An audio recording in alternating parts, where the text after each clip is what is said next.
here. Wait. Try now. No, that's right now. Okay. Can you guys hear us now?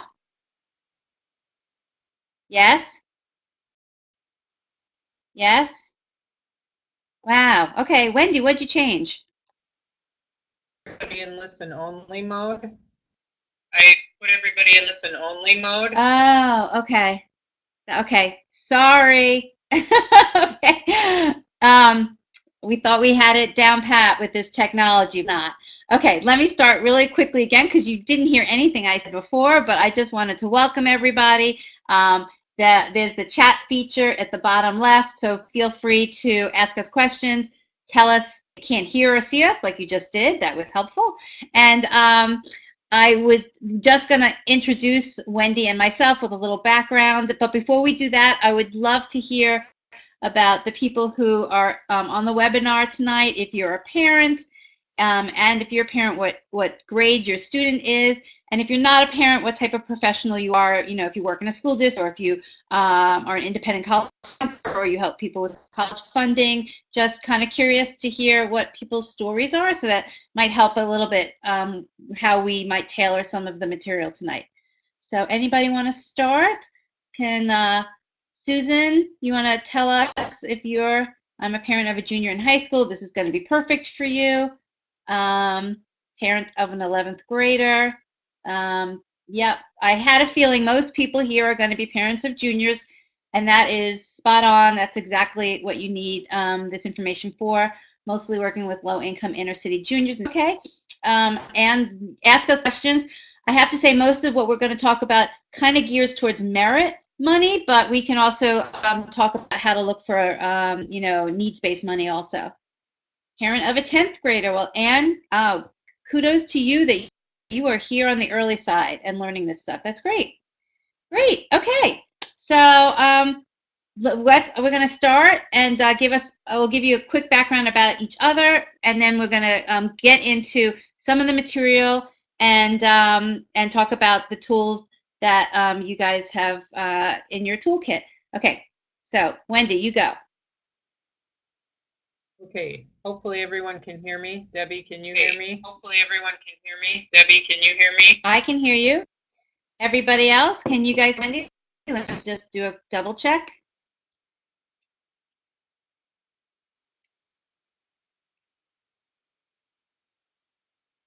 Okay, yes, go ahead, Wendy. Okay, at least one person can hear me, so that's good. Here we go. Okay, at least one person can hear me, so that's good. I'm Wendy Nelson. I have three girls. I'm Wendy Nelson. I have three girls. Two are currently in college, so I've been through the college search process. Ready? I'm an IT manager with a background in business analysis, analyze and organize everything. So great skills related to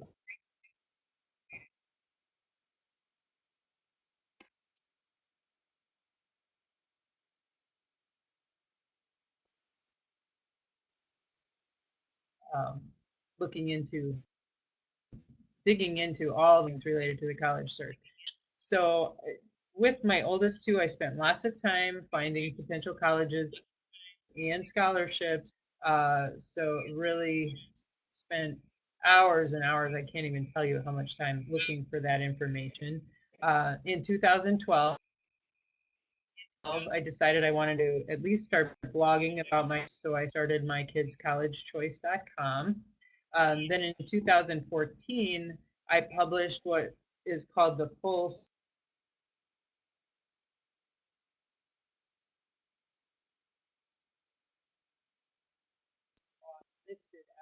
full ride and tuition scholarship. Then I decided that wasn't good enough, so I wanted to go all the way to creating a database of all merit scholarships offered by colleges around the country. So that is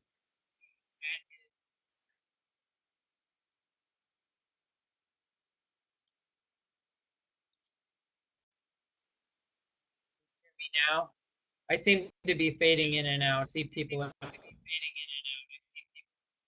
finding that.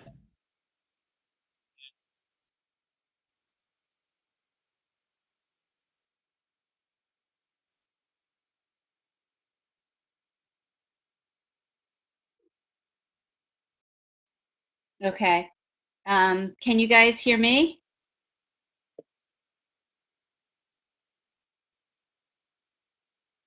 Okay. How about, Wendy, let me go through your slides. I'll try my best and, maybe chime in a little bit if I'm off, and I can repeat it back if people can't hear you, okay?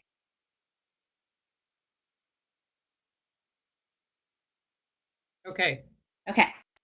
So let me give you a little background about myself. I also have 3 kids. I have 2 that are currently in college. My oldest is a senior in college, and she's graduating in about a month. And my middle one just started. She started in September. She's a freshman. So I've gone through this process twice. I've used some of this material myself. That's how I kind of got interested in all the data and what it means. And I have a 3rd child who is in 9th grade, so I have a few more years to, be enveloped in all of this, and I'm going to have to go through it again. So, and besides my personal situation, I used to work in financial services. I worked for in corporate area, in areas and companies like Fidelity and Vanguard. I worked in credit cards. And my recent job before starting all this was I actually consulted for a national student lender, and that was when I got to see everything that was happening in the college financing space.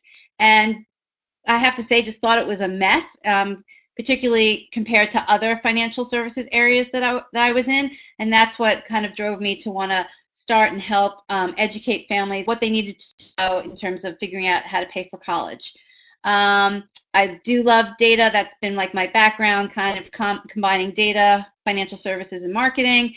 And just on a personal note, I love tennis, so I try and squeeze that in whenever I can. Okay. So what we wanted to try and do today is give you a little sense about what merit scholarships are all about. Talk to you about, what does it mean by how generous a college is, and how can you figure that out before your student applies. That's like the biggest goal here, is that you can figure that out and have that information. So I would hope that all of the families that are on this webinar, particularly, you guys said you're in 11th grade, 10th grade. I don't know if you're a member of the Paying for College 101 Facebook group, but you might be seeing families now have their seniors say that they got their admissions financial aid packages, and they were surprised. They didn't realize how much it was going to cost. And that just basically is something that can be avoided. You can have a pretty close idea of how much it's going to cost you to go to specific schools before you send in that application. So, okay, Connie is saying that I am freezing. Is anybody else having that problem?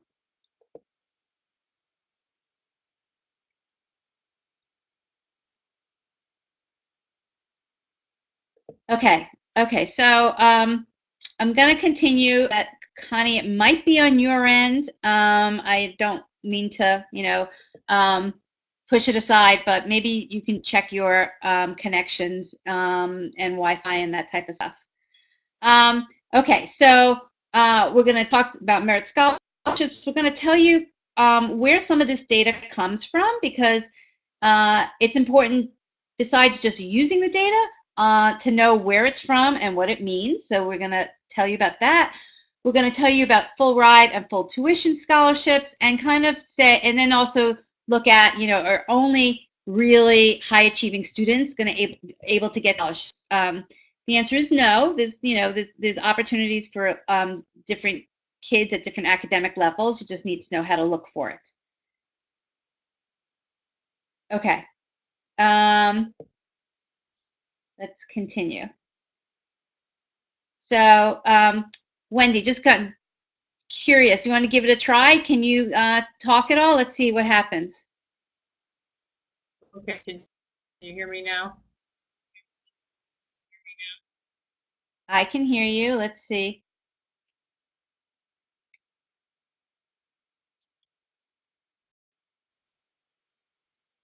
Okay, give it a try, Wendy. We'll see how far we get, and if it freezes up too much, I'll take over. Okay, sounds good. So, like Debbie said, we're going to talk about what merit aid is. So really what we're looking at here are tuition discounts that are based on a student's merit, not based on their financial need at all. And for our purposes, we are focusing on institutional merit aid, meaning the aid that's offered directly by colleges. And colleges offer that in the form of scholarships and grants. Now, really, the colleges themselves are the biggest source of scholarship money out. You can find a great school that's going to offer merit money for your student. You could end up finding a great deal on a college education. And merit can be related more than just character, talents. All of that can be taken into consideration for different merit scholarships that are out there. And we will also talk about listed versus unlisted merit aid. Listed really meaning what the college is publishing on their website versus unlisted that you really don't know what's out there. And Debbie focuses a little more on the unlisted side, whereas I focus on the listed side. So looking at the different types,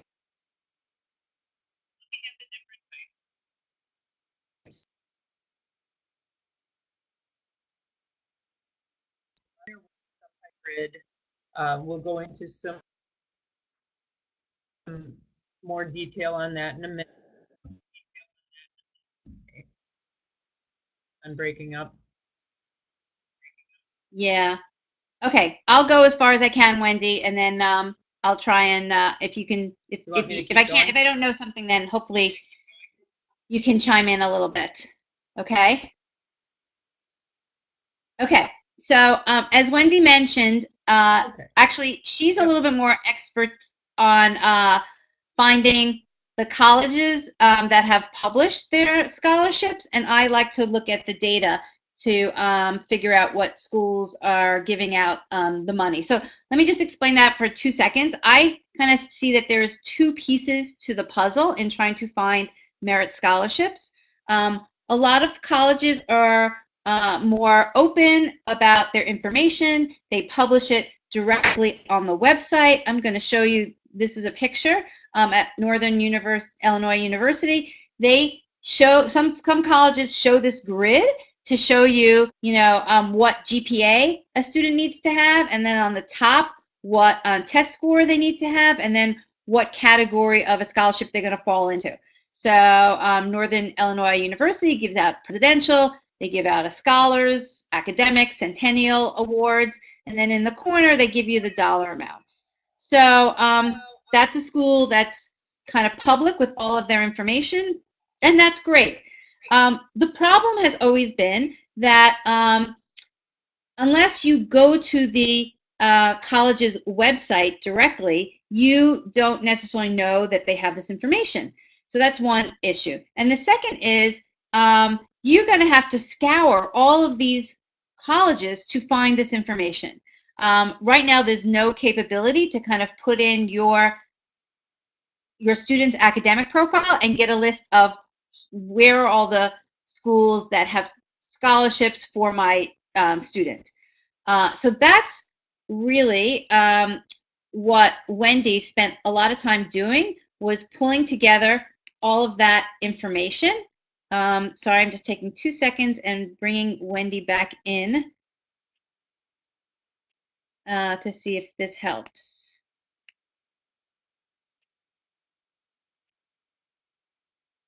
Okay.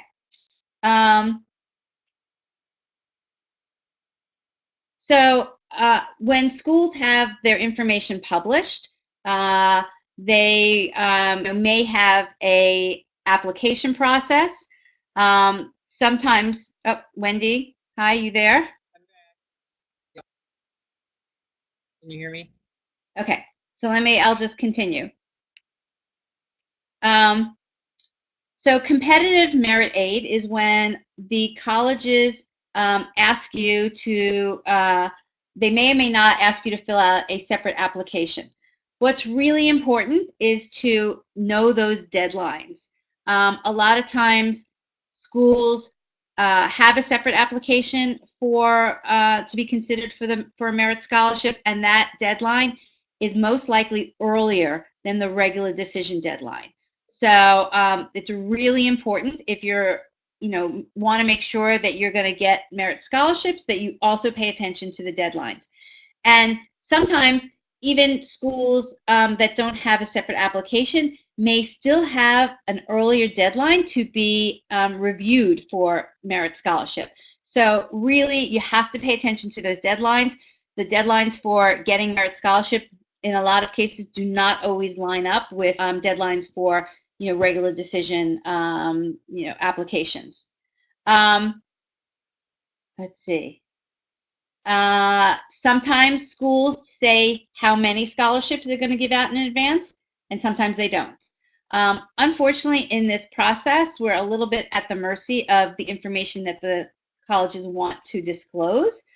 So we're doing our best to gather that information, but they're not always forthcoming in wanting to tell you everything, but we're going to try and gather as much as we can. And again, sometimes they list the amount of the scholarship on the website, and sometimes they don't.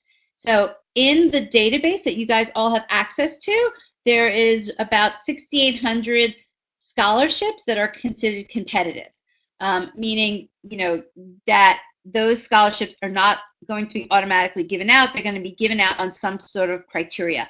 And to the best of our ability, that criteria is listed in the database as well, and it's connected to the specific scholarship to say what the test score requirements are, if they make that published, what the GPA requirement is, and if there's any other talent that's related to the competitiveness of the scholarship. I just want to make one quick comment.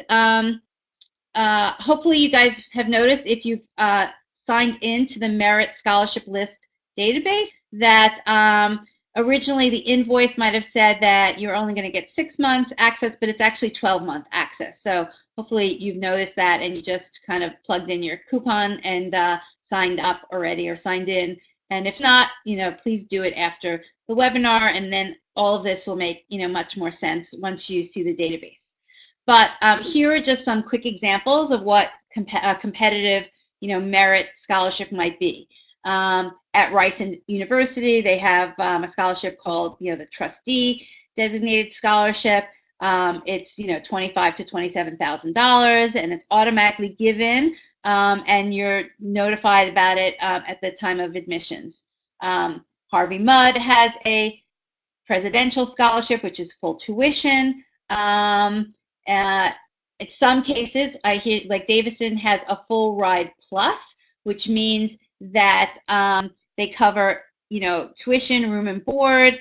I don't know, Wendy, if you can chime in, is the plus that they give you actually extra money for books and other expenses related to school? That's what I'm going to guess it is.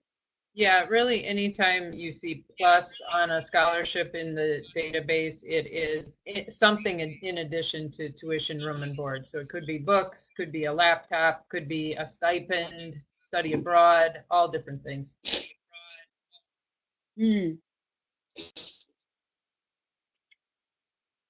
Okay, and then the database also has scholarships that are given out based on national merit recognition, which comes from the PSAT, test scores, which some of your students should have already taken if they're juniors. A lot of these scholarships are usually offered to the national merit finalists and some finalists. I would guess on the much smaller side. They also sometimes give it to the commended students, but it's really a lot of it is given to the National Merit Finalist students. And it usually requires that the student list the school as their top choice when they go through the National Merit Competition. So again, there's 290 of those in the database. And when we get to the screens of showing you how to search, you'll be able to identify and say, show me the scholarships for these categories.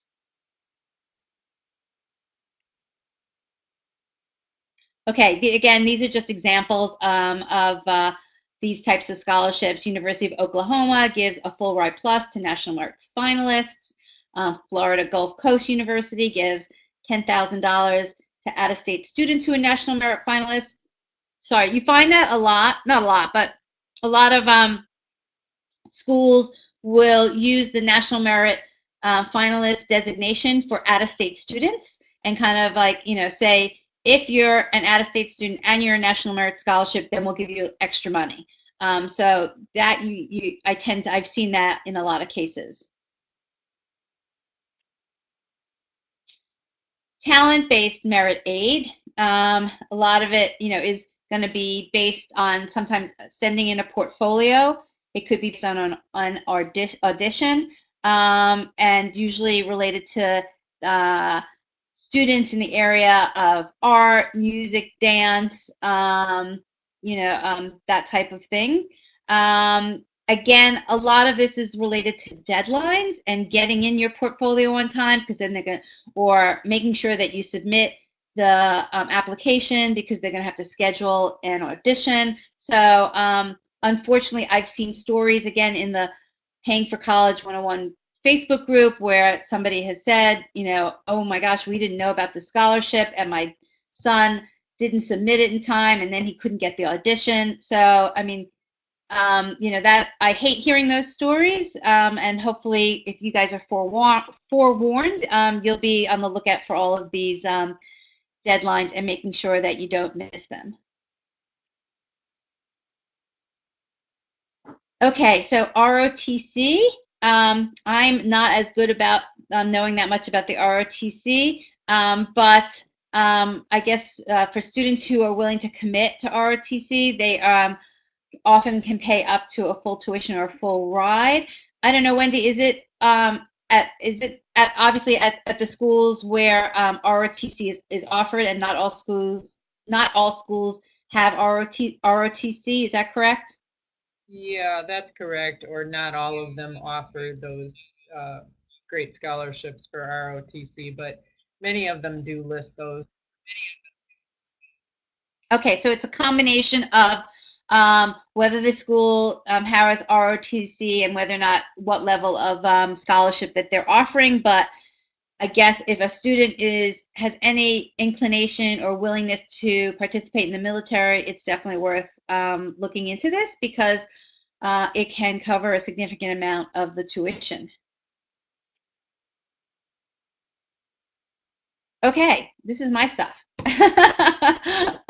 So I kind of call this unlisted merit scholarships, and this is the second half of the puzzle. So there's a lot of schools out there that are giving merit scholarship money, but they are just not telling you the details about it.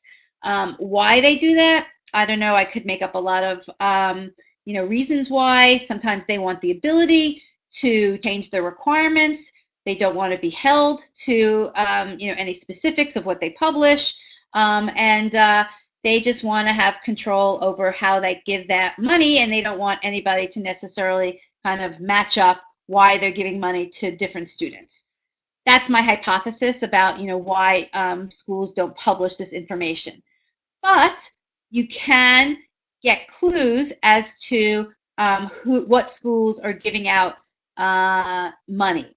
And I call this looking at the financial aid giving history of a school. And we're going to talk about the data that is out there that gives you, this is, to me, it's all pieces of a puzzle. So the data gives you clues as to which schools are giving out money and how much money they're giving it, and a little bit to what type of students they're giving it to. So to just, give you a sense, and And this information is in the resource, which is the college data spreadsheet. What I just talked through with the scholarships is what is in the Merit Scholarship List database. So those are the two resources.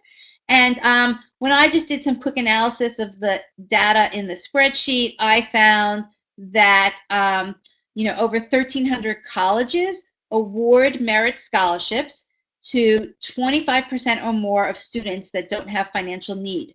So you're going to find that most schools use merit scholarship money for students who don't demonstrate financial need. And I'll talk a little bit about what financial need means, because if you're a parent of a junior, you may not really know that term yet, but it's going to become important to you. And another statistic is a little over 1,100 colleges award scholarships to 50% or more of students that don't have financial need. So these are schools that are using their money to try and attract students for lots of different reasons. A lot of it obviously is related to increasing their academic profile. And they're giving money to students who may not qualify for what you would call need-based aid. And across all the schools that give out money, the average merit scholarship is about $23,000. So, that's a good chunk of change. And as we'll talk about a little later, the largest source of scholarship money comes from the college itself. You would be very hard-pressed to find a private scholarship where you can win $23,000 or close to $24,000 a year from a private organization. So that's why, my personal opinion, and I think Wendy's is, and a lot of people say to look for the colleges that can give you the money as your first priority. And then if you have extra time, because this is a very time-consuming process, not just the what we're talking about, but essays and applications and college visits and all that type of stuff. But then after you've placed your priority on finding colleges that can give you money, if you want to turn your efforts towards finding private scholarships, go for it. It's just a lot more time consuming and maybe not as rewarding. Okay. So I mentioned financial aid giving history. And what that means to me is we can look at data that colleges do tell the government, and they tell other organizations like U.S. News and World Report. They tell those sources what type of money they gave out in the past year or two to different students who came to their college. So I like to look at that information, and you can look at that information, and I'll show you how, to get a sense of, well, if they gave money in the past, and we're talking about the recent past, in the past year or two, it's a very good likelihood that they're going to continue to give money in that same pattern. So that's the general idea of what we're doing when we're looking at the data that's in that spreadsheet. And some of the things we're going to look at is what percent of the students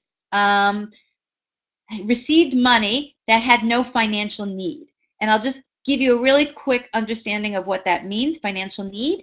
So you're all going to hear a lot about FAFSA. That's the application that you need to fill out for the government and for schools to see how much money you have, and they basically figure out what they call an EFC, which is your expected family contribution, and that's the minimum you're going to have to pay for a school, most likely. If that's what they call, that's your EFC, your expected family contribution. I'll give you an example. If your EFC comes out to be $25,000, but the school's sticker price is $50,000, then your need is the difference between your EFC and what the cost of attendance is in that school. So in this example, your need would be $25,000.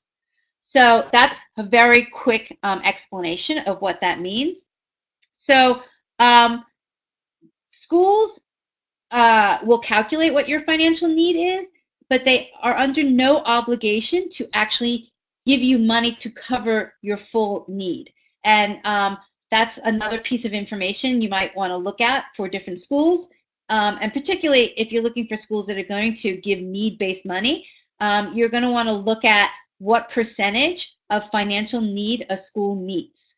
So, you know, I'm kind of throwing these things out, but we'll walk through examples. So looking at what percentage of students who don't have financial need receive money is a good indicator of merit money that's being given out by that school. And again, I'm going back to my comment that said that most times schools are using their merit money to give it to families and students who don't demonstrate financial need. Let me just stop for 1 second and say that I sympathize with everybody. It's going to be one thing what you think you can afford, and another thing of what the college and the government thinks you can afford. So I kind of stress when I use the word demonstrated need, because that's what they think, and most cases families never agree with what the college and the government thinks that they can afford. So that is kind of the crux at a lot of the issues around paying for college. But you know, technically you're going to fall into the category of either a family that is eligible for need-based aid or is not eligible for need-based aid. And if you're not eligible for need-based aid, you're going to need and want to look for merit money. So another piece of data that we're going to be able to look at is how much money on average does the school give for these merit scholarships. So that's an important piece of information. And in addition, so some of the data comes from what I call comes from a source called the Common Data Set, and some of the other data comes directly from the government. Not all schools give all of their information to the Common Data Set, so sometimes if we can't get the answer by looking at data from the Common Data Set, we switch and we have to look at data that comes directly from the government. And one piece of that data is this, where I say what percent of students receive institutional aid. So I think Wendy used that term earlier, institutional scholarships. So institutional means anything that is coming from the college itself. The term institutional aid is a combination of money that is granted for merit and for need. So it's not as clean of a piece of data, but it still gives you an indication of what's going on at that college. So we'll look at some of that data to kind of clue us in as to how generous the school is. We're going to look at the size of those institutional grants, and then also look at what's the average net price of that college. So the average net price is kind of what it is. It's the average across everybody who attends that school and how much they pay. College pricing is very much like airline pricing, is that everybody sitting in that seat in the classroom is probably paying a different price. And that price is being determined by the financial aid office / combination, the admissions office. And when you sum all of those prices up and you divide by, you know, the number of students that are there, that gives you your average net price for that school. We can tell a little bit of information by looking at that average net price. So it's you know, worthwhile to understand what it really means. Okay, so I have mentioned this a few times. The data comes from two sources. One is Ipeds, which stands for Integrated Post-Secondary Education Data System, and that's the link there if you want to go directly to the government website. This is government data that colleges are obligated to send to the government in return for federal aid and federal money that the government gives the colleges. So that's kind of the exchange that happens. If you really want to delve into it, there's probably, I don't know, I'm going to guess between 300 and 500 pieces of data that the colleges have to submit to the government. In fact, colleges actually have a whole office devoted to reporting. It's called Institutional Records or Institutional Research Office. And those people are the ones who are responsible for gathering all the data, making sure it's accurate, it's not always accurate, but I guess they're doing their best job, and sending and reporting that information to the government. That information is free. If you really want to go use it, you can use it. In fact, the government actually has a few different interfaces that you can get access to the data. The only caveat is they don't give you access to all of the data, and they don't always give you access to it in a way that you might want to manipulate that information. But one website that is the government website is called College Navigator, and that's a pretty good interface. And again, you could go there and search to find colleges based on some variables. It's a good thing to check out. I don't personally think it gives you access to all the variables you're going to want. That's why we created the spreadsheet, but it's a good start. And then the second source of data is called the Common Data Set. This is the data that U.S. News and World Report uses for their rankings. I don't think that's a good thing. That's a whole nother discussion about how those rankings are created and, and what they're doing to college admissions and all that type of stuff. But the actual underlying data is very interesting and worth looking at. So anybody can see if the common data set information is it's to some extent it's the college's data, and again it's their choice. It's the college's choice whether or not they want to make that data public.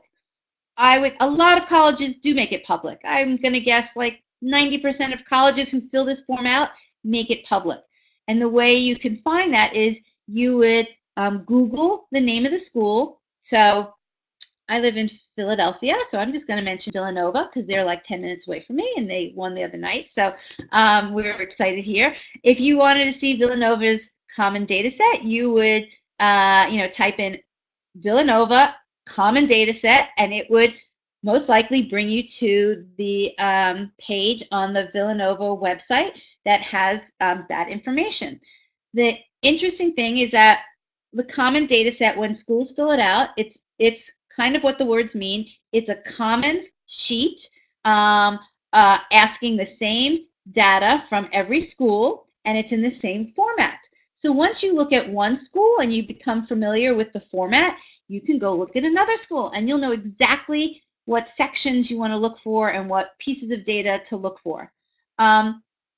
So here's the thing about the common data set, similar to what we mentioned with published college scholarships, is that there's no one source that you can go to gather all of the common data set together and do what Wendy would call an upside down search. So you can't go any place and put in your child's academic profile and say and pick some other criteria like show me the schools that give merit scholarship to 50% of the students, which is information that comes from the common data set. There's no place you can do that.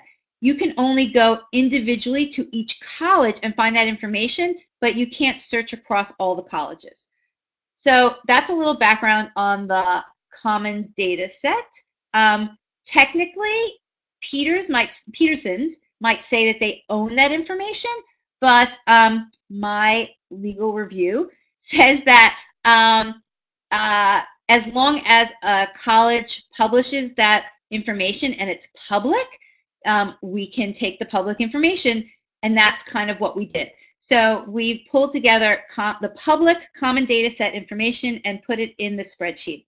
I will make a little caveat, because two caveats. One is there are colleges that fill out the common data set, but they choose not to make it public. That information probably only is available through Peterson's, but it's a small percentage of schools that do that. The other thing is that of the, I'd say 1,600 schools that are in the database, only about 400 of them actually fill out the common data set. Not every school fills it out. Maybe they just don't feel it's that important to be included in Peterson's and the U.S. News and World Report. And what you tend to see is the higher ranked schools are filling it out. Probably schools that are, the top 300 schools are the ones who want to make this information available, and obviously also want to definitely make sure that they're in the rankings for U.S. News and World. Okay, is everybody with me? I'm just going to take a 2-second check if anybody has any questions before I keep going. Okay, Susan's good. Okay, no questions. Just wanted to check.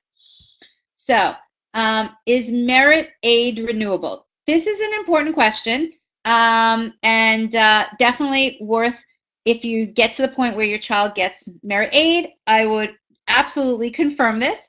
In most cases, it is renewable, but there are, once in a while, it's not. So that's one of those things I would just say, check the fine print and make sure that if your student is offered a merit scholarship, that it is renewable for 4 years. And the next thing is find out what the requirements are to make sure that it is renewable. So again, I'm just referencing back to the Paying for College 101 Facebook group, because people bring these issues up, and they're good things. They're valid conversations to have. Somebody commented the other day that they were concerned. They were concerned if their child selected a school based on the merit scholarship, and if their child could not meet the requirements to maintain that scholarship year to year.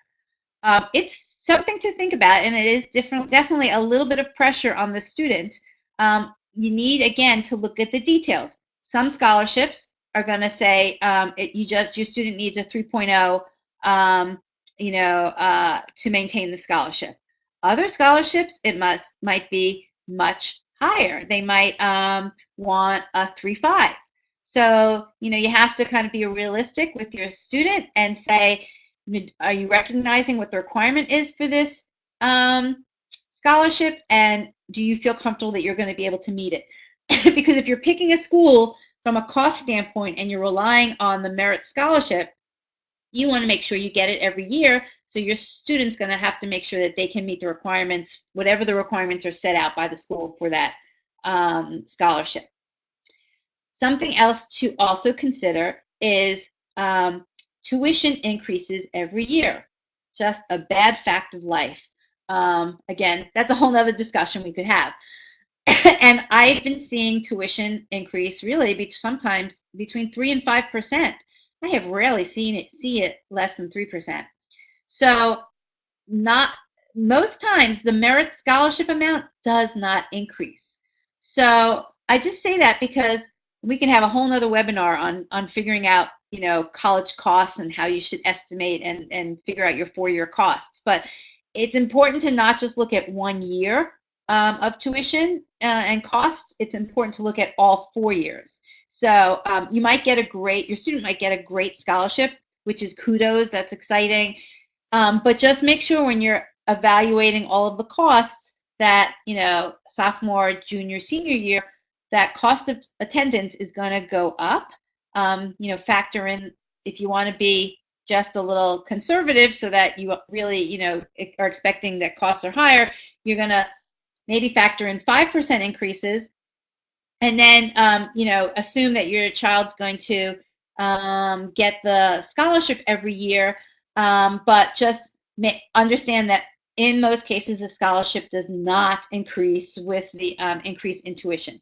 I have seen a few cases where a college offers that, but my suggestion is don't rely on that. You can ask also if your child gets that scholarship, but most cases the answer is going to be no. Whatever the dollar amount is being offered is the dollar amount that they're going to get for those 4 years. Okay, so here's a question a lot of people think: is merit aid only awarded to top students? And I guess I would say no, and maybe the definition of top student is what's going to vary.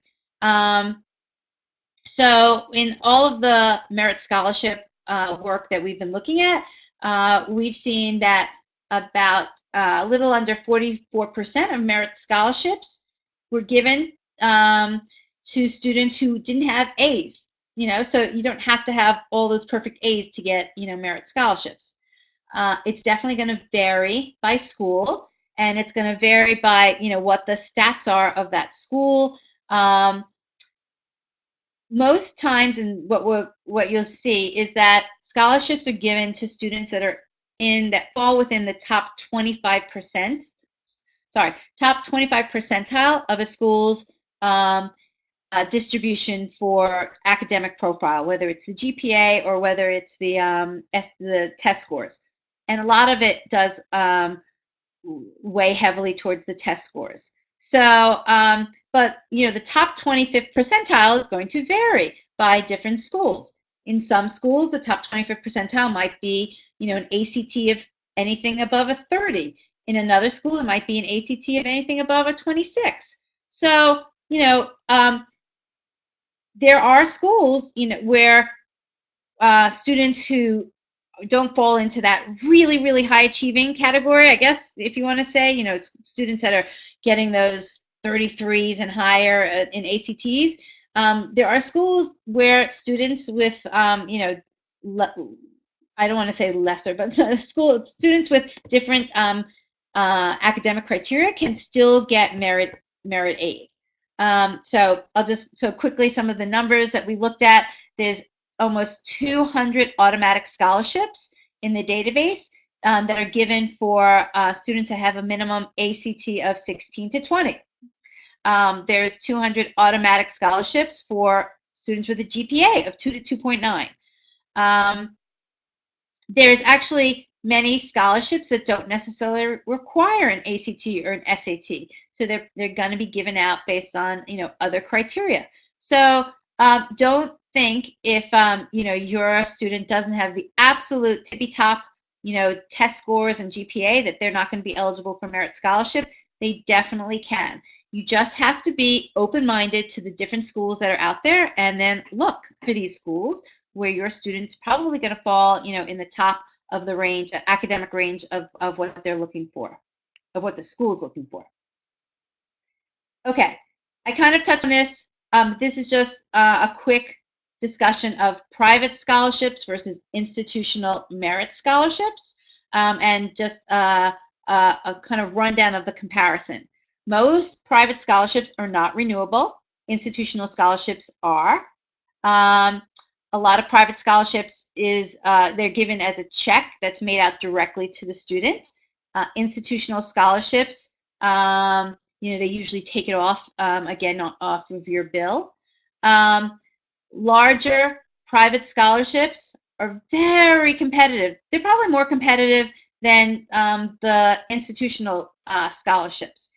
And they're competitive for several reasons. These are private scholarships, the really large dollar ones, because anything that you can find on a national database means that everybody can find that scholarship. And then if everybody can find it, then there's going to be a lot of applications for that scholarship, particularly a scholarship that is $10,000 and above.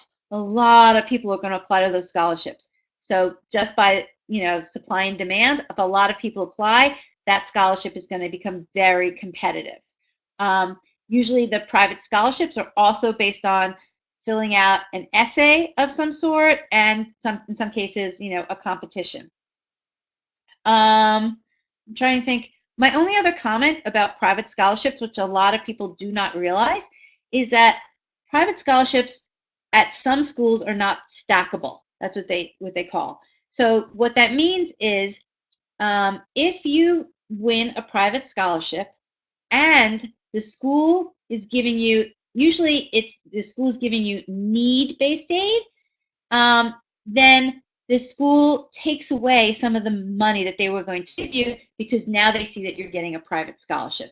And that's very disheartening for students who spend the time to find these and apply to all these private scholarships.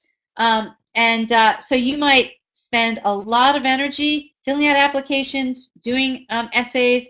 I mean, the numbers are that you usually have to fill out 10 to 15 applications to maybe win one private scholarship, which is in the dollar range of maybe, you know, $1,500 to $2,000.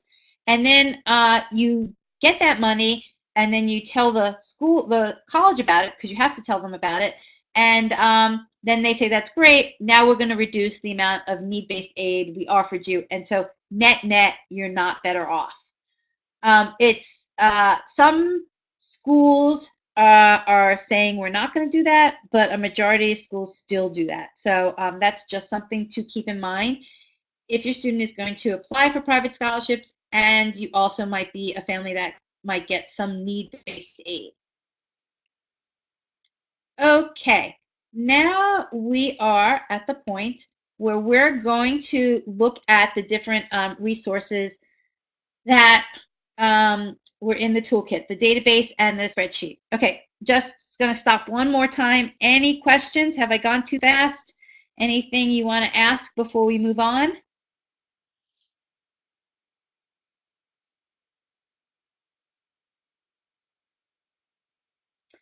That's a great suggestion. Teresa is saying that parents should look at industry organizations that they are members of. Absolutely.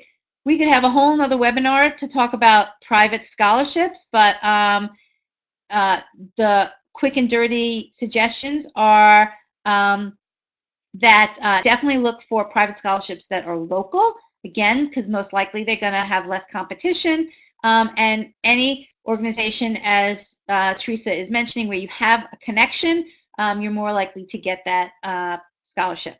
And Connie, yes, this presentation is being recorded, and we'll send it to everybody when we're done, probably tomorrow. We just have to kind of format it a little bit. And I'm also going to send everybody a cheat sheet of kind of like the most important things we talked about today, particularly in using the the database and the spreadsheet. Okay. Any other questions before I move on? Okay. So so here's the term that Wendy kind of uses, which I like. It's called the upside down college search. So in this college way of searching, we want you to kind of be as open-minded at the beginning and to find out kind of as many colleges that you're going to be able to get money for. So this is just, again, like an opinion about how you go about this, but my belief is let's look at the schools that are going to be most affordable, and usually the schools that are going to be most affordable are schools that are going to give you the money. So let's find that big universe of those schools and then start digging in and then start putting filters on. What happens too often is that families and students go to these college search websites, and they, off the bat, they are asking for preferences that may end up filtering out a school that maybe you would have considered if you knew that the school was going to give you money, but you never find out about it because you decided that you're never going to go to a school in Illinois, so you never asked to see the schools in this Illinois, as an example. Or a lot of students really want to go to schools that are in this like Cinderella sweet spot of 6,000 undergraduates to 10,000 undergraduates. It's kind of like not too small and not too big. Well, that's great, but there actually are a ton of colleges that are on the smaller side, usually in the 3,000 undergraduate size range, and those schools are really generous. So my point is, if you have too many filters up front, you're going to cut out schools that you just never know anything about and you're not open to. Instead, I would kind of cast the net as wide as possible to begin with, see all the things that are out there, and then start cutting down. So that's kind of what that upside down college search means. Okay, so this was just some suggestions on how you can increase your students' chances for getting merit aid. I mean, the reality is a lot of merit aid is based on some sort of hook, and usually that hook relates to academics. So, and the academic piece, the colleges are usually looking to draw in students that are going to improve their top 25th percentile. So if you look for schools where your child or the students you're working with are positioned in the top 25th percentile of what the school usually accepted in the past, there's a very high likelihood that they'll be accepted and they'll get some sort of money. So that's kind of one of the best ways of improving your chances of getting merit aid. And believe it or not, it sounds like so basic. We'll focus on the schools that offer the best merit aid. So this is where doing research and being strategic is important.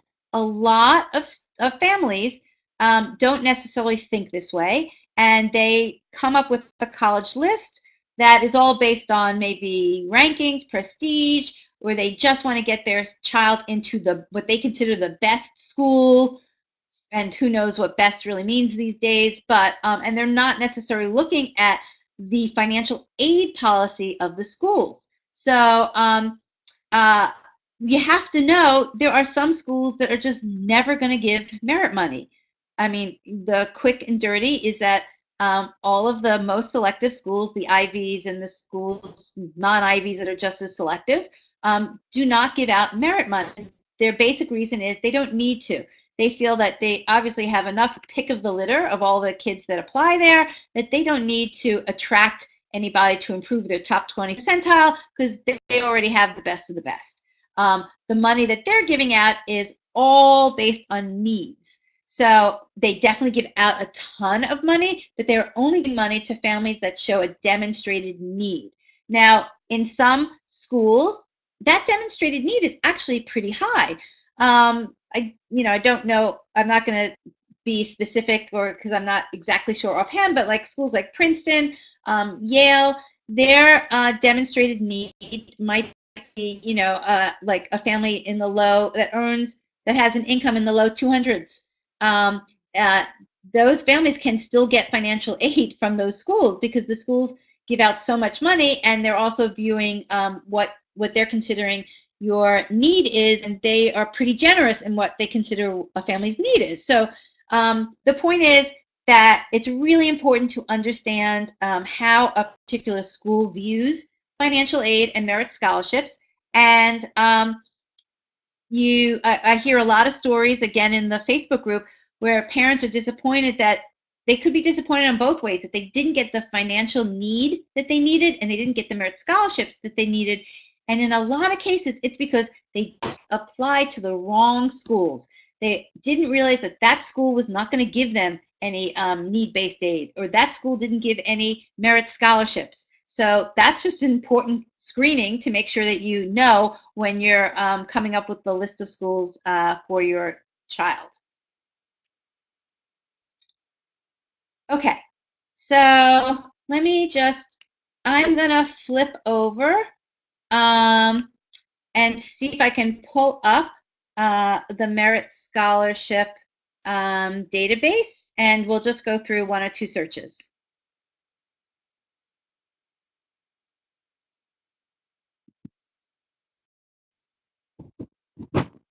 Okay, so I am hoping that everybody can see this. So this is what the Merit Scholarship List interface looks like. So again, if you haven't had the chance, please go on, use the code that was given, and sign up for this spreadsheet, or sorry, this database, and you'll have access for 12 months. So particularly for the families that have students in 10th grade, this is a great tool to just search and to see what scholarships are out there, and you get a sense of what the requirements are. So, if your student needs to up their GPA, or they want to try and shoot for a particular test score, they'll know what levels to be looking for. So you can search this database in a few different ways. You can type in a specific school. Let's see, we'll type in Temple. Sorry, I'm going to use all the schools that are near me. And great, and so now it shows you all of the scholarships that Temple offers. And then you can double click and you can see the detail for that scholarship. So it will show you the scholarship type. In this case, it's competitive. So it means that not everybody is going to receive this scholarship. It's a scholarship amount of $2,500. You can indicate the details indicate whether scholarships are also given out to international students. Not every scholarship is. Here it tells you what the required SAT score is, the required GPA. Sometimes there's some sort of state eligibility that's a requirement. In this case, these scholarship is only going to be given to Pennsylvania state residents who apply to Temple. We have some other information here about what the tuition is, what the ACT, SAT mid-range point is, acceptance rate. So this is all kind of nice to know information, and then there's the scholarship information. You can also, where it's here, save scholarship to your account. You can click that. You can save it in your own account, and so if you want to come back to it later, if you want to kind of create a collection of different scholarships as you go through and you want to save this, that's the way you can do it. Okay.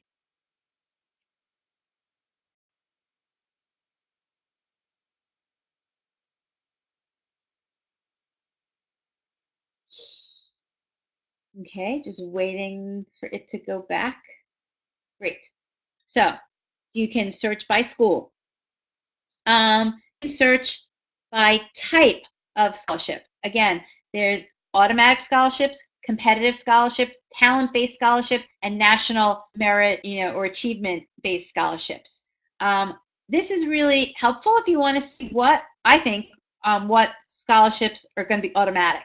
So those, in some ways, are going to be the easiest. If there's a school that gives an automatic scholarship, you just want to make sure that your student applies and they apply in time for the deadline to make sure that that they're automatically going to be reviewed. So let's just say we're going to say automatic. You get to pick the number of states. I think you can pick up to 5 states at a time. We'll say Alabama, Colorado,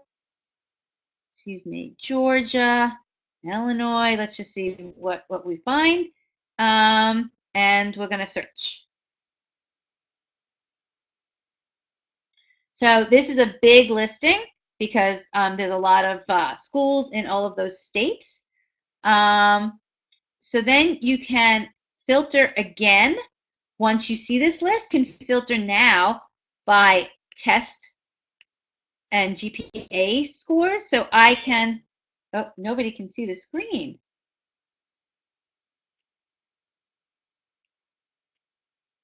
Oh no. Let's see. Okay. Can you see the screen now?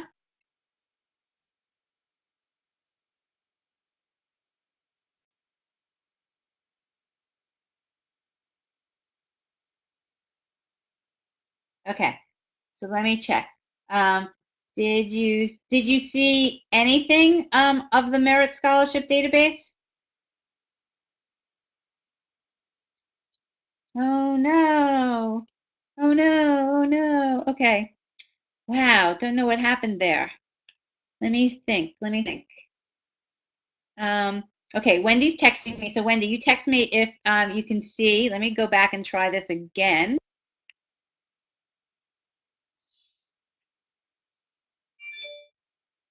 Okay, can you see that, Wendy?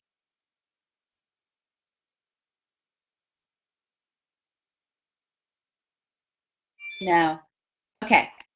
So I apologize, guys. I don't know why that's not working. So Wendy is suggesting, hold on, which we will do our own private recording and send it out to you. But I think if you log into the Merit Scholarship List database and you just start fooling around, it's going to be pretty intuitive how you can do different searches. but we will send you a recording with that. I really apologize. I have no idea what's going on. So I'm going to switch to one more thing. I'm hoping that the spreadsheet comes up. But let me show you one thing before we go to the spreadsheet. So again, I hope that some of you might have opened the spreadsheet. This is definitely more intimidating than going to the Merit Scholarship database. It just, is because there's a lot of numbers here, and I have cut down the number of data pieces that I've given out by like a tenth. This is a tenth of what's available. But let me just highlight some of the things that I think are interesting. And I've grouped things by colors, and there's a little heading on top that kind of gives you the idea of what they section are. So what? Intuitive, my daughter just stared laughing and said, "You don't know my mother." Ha, that's funny. Okay, I'm happy if anybody, enjoys this stuff. You're with me. I could spend all day kind of fooling around with the numbers. So, okay, the first section in orange is related to enrollment. It's like the size of the undergraduates, how many are full-time, what percent are graduate students, what percent of undergraduates. That just gives you a sense of what the student population, how it's made up. Then there's graduation rates, because it's important to know what the graduation rates are at different schools. 4-year graduation rate, 5-year graduation rate, and then kind of a combination of the two. Obviously, you want to go to a school where the 4-year graduation rate is as high as possible, because you can do all this work to find merit scholarships and to find affordable schools. And if your student has to go for a 5th year, it kind of blows it out of the water, because that's just an extra year of college tuition. So looking at graduation rates is important. One other thing I'll note, I mean, I don't usually see a merit scholarship that's going to go for 5 years. So your student might get the merit scholarship, but if they have to go 1 more year to finish school, that's not likely to include a merit scholarship. So just let me point that out. This green section is all about the test scores and admission rates. So we identify as best we can, if the SAT or ACT is required. There's a lot of schools these days that are going test optional, so that will be noted. You could probably pull up all the schools that are test optional and look at them, as a chunk. This is actually an interesting piece of data. I added that pretty recently. It's called Test Blind for Merit Award. This is coming from a group of college admissions counselors who shared their information of how their school gives out merit scholarships. And these schools said that when they give out merit scholarships, it's kind of funny that it's called merit scholarships, but when they give out merit scholarships, they're not looking at test scores. So they kind of are making that as a statement, because they want people to know in those schools that they're not relying as heavily on test scores as opposed to other schools which do. So that's a neat piece of information. And then the rest of this is all related to the breakdown of the SAT, the ACT. The ones that I usually use the most, 2 columns, are the SAT, which is the critical reading and math, and this is the 75th percentile, so it's very easy to search on this column. And here is the ACT, the composite score, also in the 75th percentile. And hopefully I'll be able to share my screen and you'll be able to see that, but I use those 2 columns. Okay, this gray section is all the data from the common data set that I kind of explained to you. This is pretty interesting data. Probably a third of the schools have all this data, so you might see schools that have blanks, and that's just because either A, they don't fill it out, or B, they're not willing to share it publicly. But in most cases, it's because they're not filling it out. Some of the pieces of interesting information here is if you want to look at GPAs, they give you all the breakdown of GPAs, and you can look at what percent of freshmen have a GPA of 3.75 and higher. Again, kind of gives you a sense of where your student's GPA is going to fall in relative to that school. And then the other really important 4 pieces of data here that I have highlighted is the percent of freshmen out need. So we talked about what that need means. So this is going to tell you how many students are attending that school and don't have any financial need, at least as determined by the financial aid office. And then that's the percentage. Then we have the number of freshmen that do not have any financial need who are receiving merit money. So they're receiving some form of scholarship and they don't have a financial need. Then we have the percentage equivalent of that. And then the last is what the size of that merit scholarship money is, or what the average size is. So I wish we had a full distribution, but we don't. We have to rely on averages. So just, obviously know you're going to hear of a student that's going to get more than the average, and then there's going to be students that get less. But this is the best information we have to go by. So that's all we can use. Now, this green section is all the information from, this light green section is all the information from the government Ipeds data. And this will be for almost every school because they have to provide this information. And again, pointing out the fields that I think are most valuable to use. One is the percent of freshmen that receive institutional grants. So this is going to include money given out for both need-based aid and merit aid. It's the whole bucket, but it gives you a sense of what percentage of students are receiving any sort of money from the college, then what the average amount is of that money, and then percent institutional grant. Oh, and then this is, if we looked at the average amount of the institutional grant, what percent of the total cost of tuition does that grant represent? So you're going to see that the schools that say, we give 100% of students money, but their average size is $5,000. So when you obviously compare the $5,000 to a $40,000 tuition, it's not that impressive. So if you want to look at, what the percent of the total cost that grant represents, you can look at it in that column. And then the next piece of data that's important, I mentioned, is that average net price. So this is the average net price that's left over after gift aid is given out. So after the college gives money for need and after the college gives money for merit, what's the cost that people are still paying? Again, it's an average. It's going to encompass the high and the low. But generally, what you're going to find is obviously the lower the average net price, that's kind of coming from a combination of a school being generous and also a school just having a lower tuition from the beginning.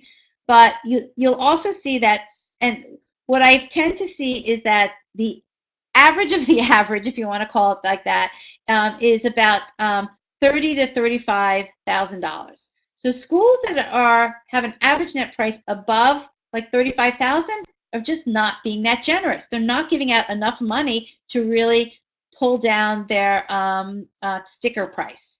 And that's probably because they A, may not have the money, or B, they have enough demand that they don't have to give out as much money as other schools. And then, schools that are in the high 20s are usually schools that are willing to give out money and are trying to attract more students to improve their academic profiles. So that gives you a hint about how you use that column. Okay, I am going to switch over. This is the sample student I was going to use to go through the spreadsheet, looking at a student who has a 30 ACT, that they live in the state of Delaware. They're looking for schools that are 6,000, undergraduates and smaller. They're interested in going to schools that are in the Southeast, because you're going to see that you can pick by region. So they're interested in schools by Southeast. They want to also maybe look at schools in Maryland and also the far west, and they have a GPA that's a 3.9 unweighted. So Wendy, I'm going to switch over, hopefully share my screen, but please text me if you can't see it. So I'm hoping that this works, everybody.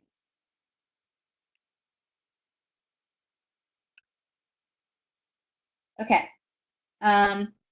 Wendy, I'm hoping that you can text me because I can't see the anybody's comments in the chat section.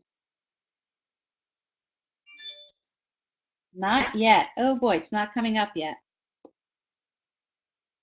Okay. End sharing.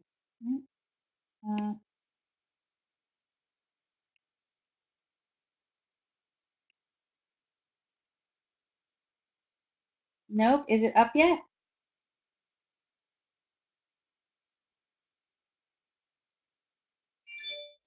Oh boy. This is pretty disappointing, everybody, because we worked on this to make sure that the we could share the desktop, and I have no idea why it's not working.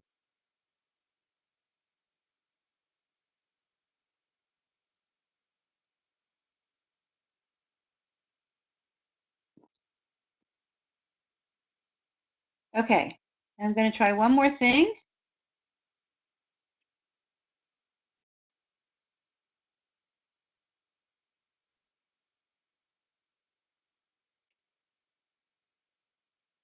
Okay, Wendy, did this come up at all?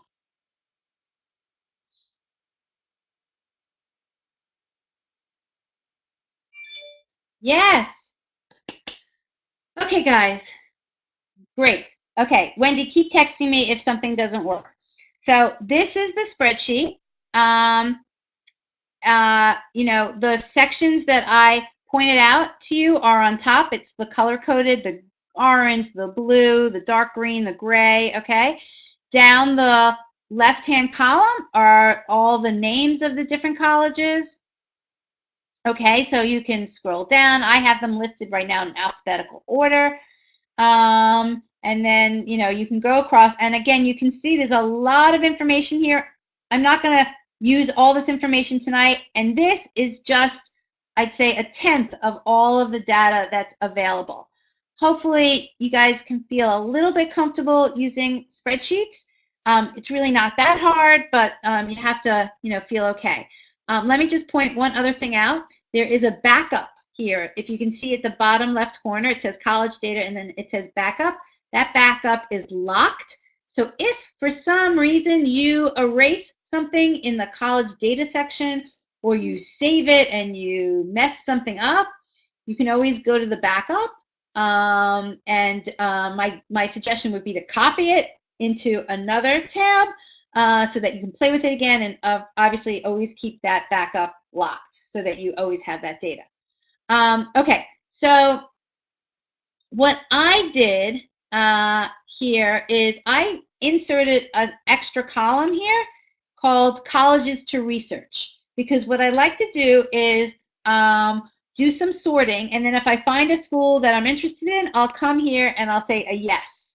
And then later on, I can come back and find that school. So that's just a technique I use to you know, use the spreadsheet.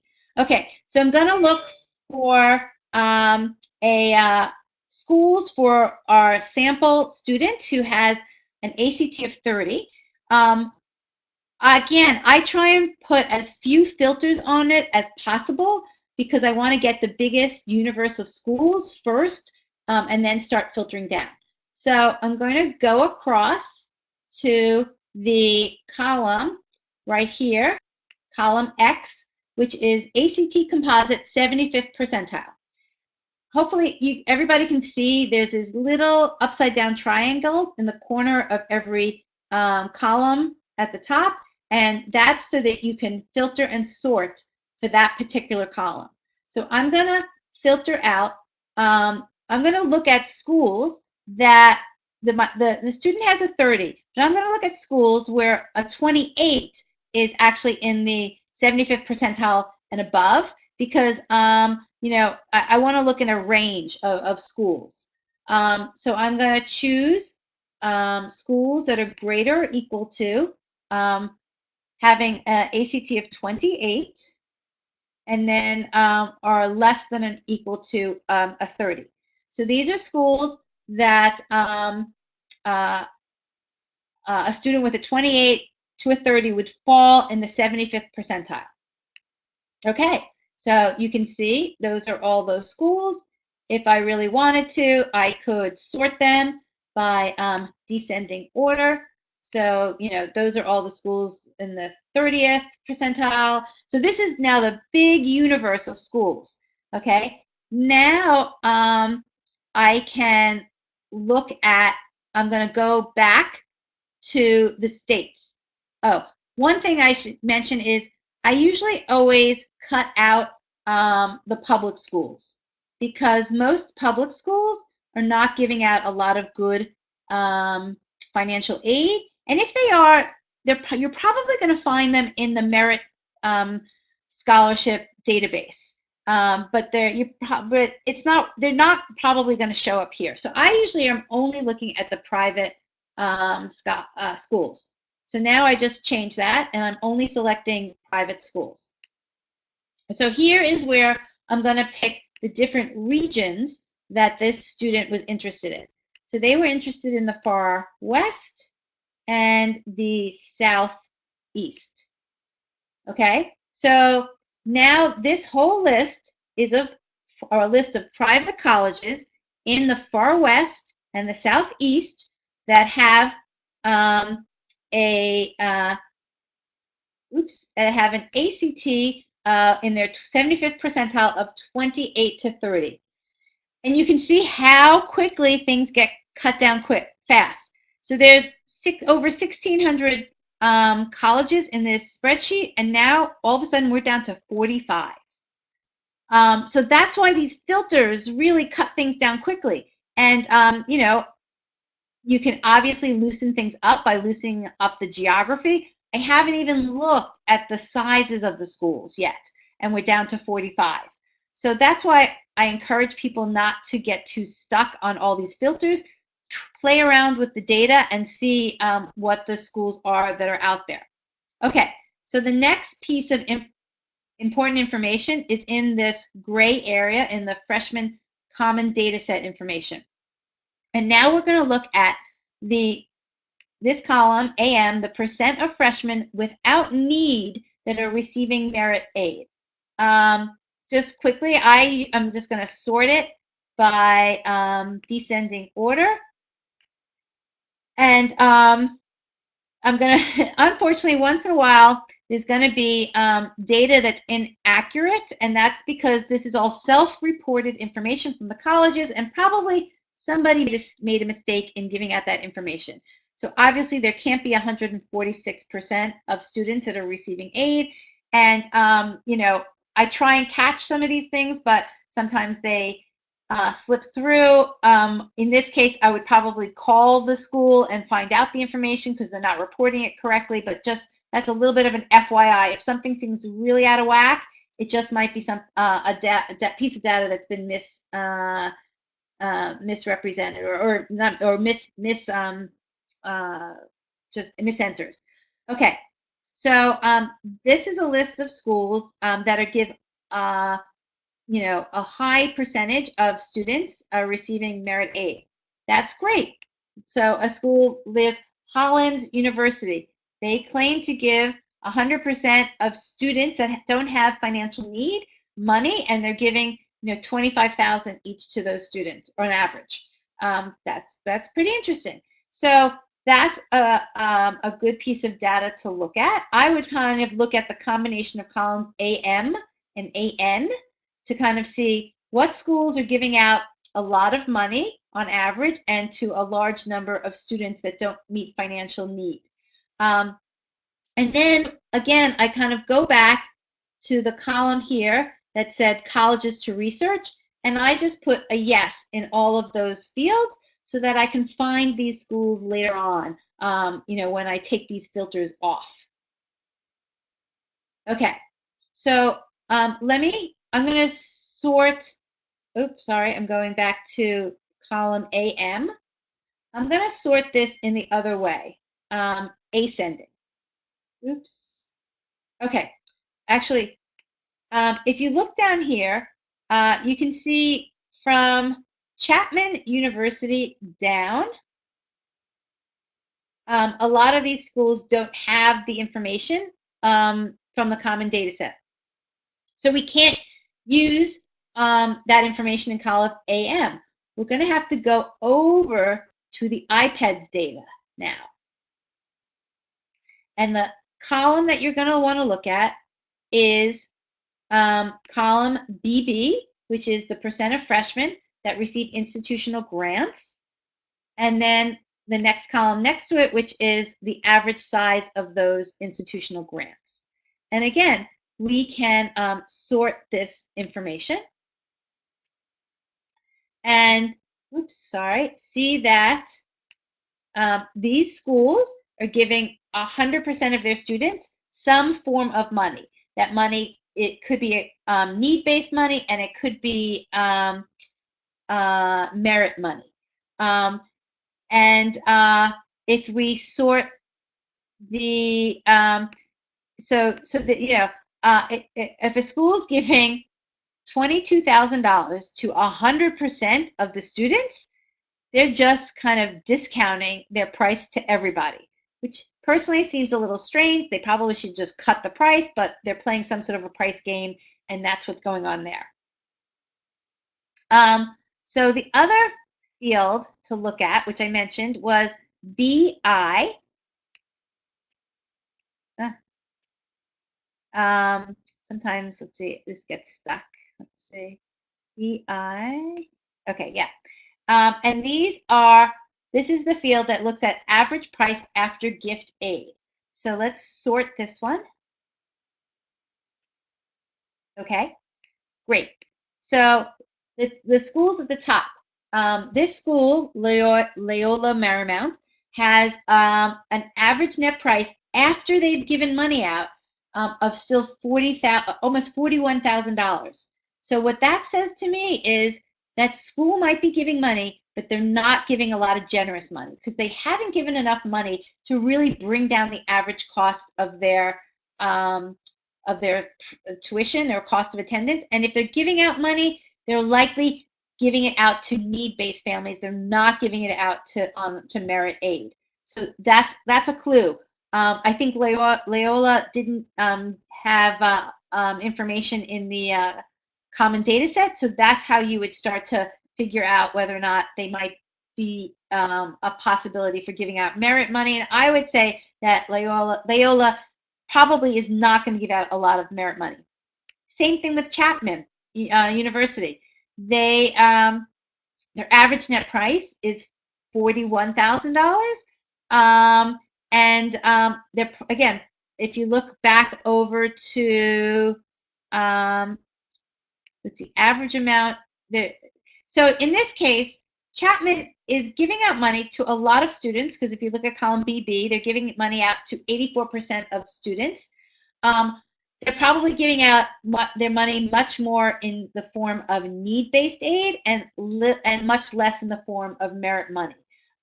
Because if they were giving out more of the money, then this number of 40,000 would be lower, closer to 30,000. So, that's kind of how you start to play with these numbers. Let me point one other thing out. In columns BJ through BK, BL, BM, and BN, this is a breakout of average net cost by income. So if you fall within one of these income brackets, I would definitely look at what these numbers say. Again, they're kind of like indicators of how much it's going to cost for families in those categories.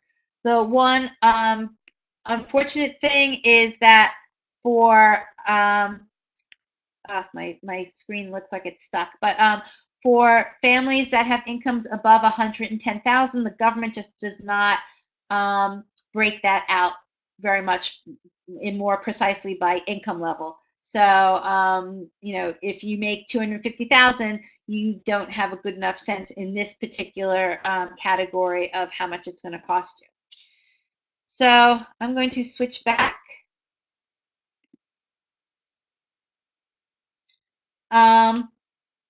Oops. Can everybody see the presentation again? So okay, question from Ann. Can you talk about which columns you would look at for schools with generous need-based aid? And I think what I'll do for you, if that's okay, is I will send you a separate email, or I'll send it out to everybody, just because I feel like it's getting late. It's 10 after 10. But I will send you out some of what the columns are that I would look at for need-based aid. Because I just think it would be easier that way, and I don't want to burn people out, which I probably have burned out most of the people here.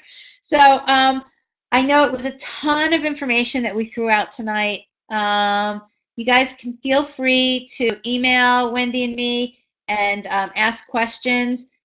This is like a work in progress for you and for us, meaning that, these aren't quick answers. It's going to take a little bit of digging and fooling around with the information that we've given you here on both the Merit Scholarship List database and in this spreadsheet. But let me just tell you, you are heads and tails above, 99% of parents by A, being willing to look at this information, B, trying to understand what it is, and C, using it to really search for schools that your student can apply to. And that's, in my book, the most important thing is to research before your student applies. If you're looking at this information after your student applies, you're just not going to get like the same value for it, and it's not going to help you as much. Nothing's really going to help you that much. To me, that the deadlines of the applications, application deadlines are kind of when the gate closes. After you send in applications, there's not much you can do other than sit back and wait and maybe negotiate. But you don't want to be in that position of negotiating. I think you'd rather be in the position of applying to the better schools to begin with.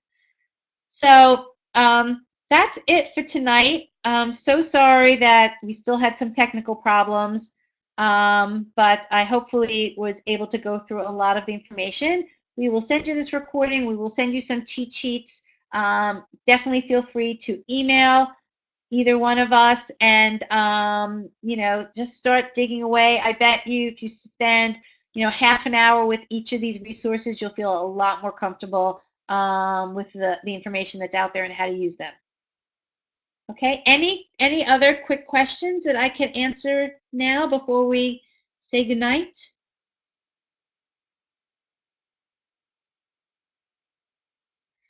No? Okay, well, take care, and I assume a lot of you are members of the Paying for College 101 Facebook group. If you're not, join and ask questions there. There's a lot of people there with great knowledge, and I think I can help, and people in that group are really helpful too.